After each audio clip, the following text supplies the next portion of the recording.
You may have heard I was invited to another event tonight, the White House Correspondents Dinner.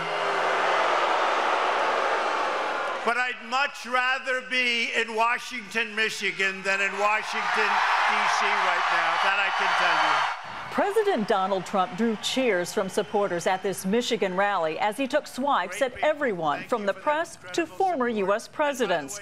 Trump flew to Michigan, snubbing hundreds of journalists and celebrities who turned out for the annual White House Correspondents Dinner in Washington.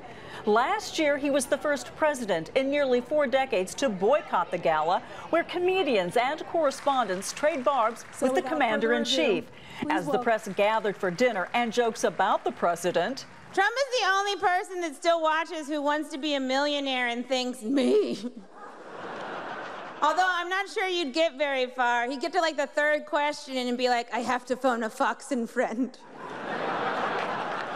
Trump stood before an audience of roughly 10,000, touting the success of his get-tough approach with North Korea, interrupted by chants of "No bell, no bell" from the audience. I think we'll have a meeting over the next 3 or 4 weeks. It's going to be a very important meeting. The denuclearization of the Korean peninsula of North Korea. Trump's nearly 90-minute speech was a chance for him to connect with his base, mostly white middle-class voters who continue to support his policies.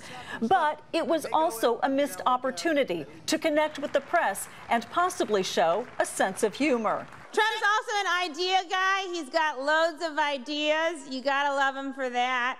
He wants to give teachers guns, and I support that, because then they can sell them for things they need, like supplies.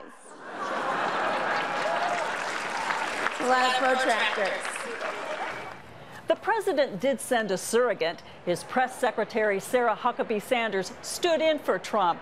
And for her, she said it was an opportunity to interact with the press in a less contentious setting. Diane, Eastabrook, Al Jazeera, Washington.